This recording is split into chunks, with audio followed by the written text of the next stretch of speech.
वक्फ bill पर कौन से मुस्लिम सांसद ने क्या कहा, आइए सुनते हैं। मसूद, आप दुश्मन हैं मुसलमानों के, उसका सबूत ये बिल है। कोई दूसरा तय करेगा क्या कुरान में क्या लिखा है, फिका में क्या लिखा है, इस्लाम में क्या लिखा है? ये आप तय करेंगे या मैं तय करूंगा? सर, इससे हम मजहब में दखलंदाजी कर रहे हैं कि एक बहुत अच्छा कानून है, कॉन्स्टिट्यूशन की स्प्लिट हम खत्म कर देंगे। जो आप बिल ला रहे हैं, आप देश को बांटने का काम कर रहे हैं। आप सर्वोच्च न्यायालय के आदेश के बावजूद इसको हटाना चाहते हो। मान्यवर, ये सीधे सीधे कानून के खिलाफ वर्जी है।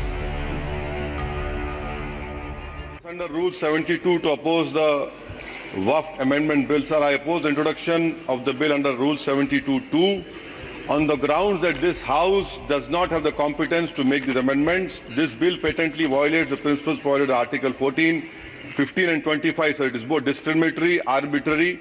It is a grave attack on the basic structure of the Constitution as it violates the principle of judicial independence, separation of power. And the government is, sir, खत्म कर, गवर्नमेंट बोल रही है, सर मैं खत्म कर रहा हूं सर, आधा मिनट। गवर्नमेंट कह रहे हैं कि हम महिलाओं को दे रहे हैं। मुझे यकीन है कि आप बिल्किस बानो को और जकिया जाफरी को मेंबर बनाएंगे, मुझे यकीन है। मैं आपसे जानना चाह रहा हूं सर कि ये जो आप बिल ला रहे हैं, आप देश को बांटने का काम कर रहे हैं, जोड़ने का काम नहीं कर रहे हैं। आप दुश्मन हैं मुसलमानों के, उसका सबूत ये बिल है। Thank you sir. माननीय अध्यक्ष जी, श्री मोहिबुल्ला। बिस्मिल्लाहिर्रहमानिर्रहीम। जनाब सदर, मैं आपकी तवज्जो इस तरफ चाहता हूं आपके माध्यम से कि मैं वाहिद आदमी हूं इस सदन में जिसमें वन मैन कमेटी आपके द्वारा बनाई गई सरकार के, और मैं उसमें पेश हुआ 123 प्रॉपर्टी में। जस्टिस आर्यन ने जो रिपोर्ट पेश की, आज तक वक्फ बोर्ड को नहीं बताया गया, चूंकि वो आपकी मंशा के खिलाफ थी और गवर्नमेंट की मंशा के मुताबिक नहीं थी।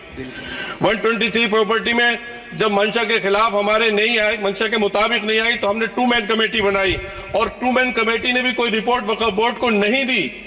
जबकि वक्फ एक्ट जो है 1995 जो है वो पार्लियामेंट से पास शुदा है कि हम पार्लियामेंट के जो एहतराम है उसका नहीं कर रहे, उसके हुकूक का। इसी तरह से सर, सूबाई हुकूमतों को इख्तियार दिया गया। सर, हिंदू एंडोमेंट में जो कर्नाटका और तमिलनाडु में है, वहां कोई मुस्लिम नहीं हो सकता, और 26 में आर्टिकल 26 का वायोलेशन है। 4 धाम में ये लिखा हुआ वाज़े तौर पर कि सिर्फ हिंदू होगा। बिहार उड़ीसा में भी यही लिखा हुआ है। पंजाब हरियाणा में गुरुद्वारा प्रबंधक कमेटी में सिर्फ सिख होगा ओनली, और ये उनका अधिकार है जिसको माना गया है। लेकिन मुस्लिम के साथ में यह अन्याय क्यों है? और सुन लीजिए सर, मैं आपकी तवज्जो के चाहता हूं, दुनिया का सबसे पहला वक्फ खाने काबा मक्के में है। क्या हम उसके ऊपर भी सवाल उठाएंगे कि वहां पर भी हमारा कोई हिंदू भाई हो? हम अपने वकार को, अपनी इज्जत को, अपने मुल्क की, अपने शान को, अपने संविधान को खुद अपने पैरों तले रौंद रहे हैं। और वक्फ एक मुसलमानों का मजहबी अमल है, एक मजहबी फरीजा है। इससे उनको महरूम कॉन्स्टिट्यूशन के जरिए से भी कोई ताकत नहीं कर सकती। सर, ये हम बहुत बड़ी गलती करने जा रहे हैं, जिसका खुमियाजा हमें अभी नहीं, सदियों तक हम भुगतते रहेंगे, क्योंकि हम खुद अपने कॉन्स्टिट्यूशन को, संविधान को, उसकी पामाली कर रहे हैं। अगर हमें इस सिलसिले में, मैंने सर पूरा मैंने उसको मध्यम से पढ़ा है, और मैंने पूरी 40 तरामीम जो उसमें गलत है उसको लिखकर जो है वो मैं लेकर आया हूं। सर, इसके जरिए से सरकारी अमले को बाज़ाब्ता तौर पर यह हक आखिर कलेक्टर को दिया जा रहा है। सर्वे कमिश्नर के इख्तियारात खत्म किए जा रहे हैं। आखिर सर्वे कमिश्नर भी तो गवर्नमेंट ऑफ इंडिया का होता है। सर, ऐसे कैसे कर सकते हैं हम?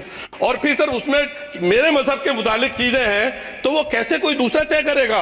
क्या कुरान में क्या लिखा है, फिका में क्या लिखा है, इस्लाम में क्या लिखा है? ये आप तय करेंगे या मैं तय करूंगा? सर, इससे हम मजहब में दखलंदाजी कर रहे हैं, इंटरफेरेंस ऑफ द रिलीजन कर रहे हैं। सर, इस तरह के कवानीन से मुल्क की शाख को नुकसान पहुंचेगा।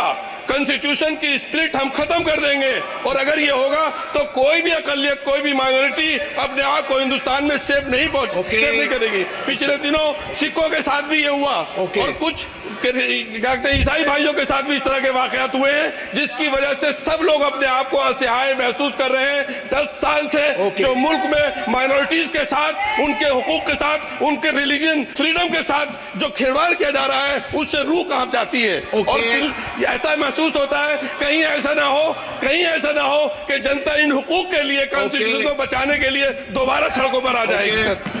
ओके, राज ला करके उन तमाम प्रॉपर्टीज के ऊपर लगभग 8 लाख एकड़ प्रॉपर्टी पूरे देश के अंदर वक्फ बोर्ड के पास है। आप वक्फ बोर्ड की प्रॉपर्टियों को खुर्द बुर्द कराने की जो साजिश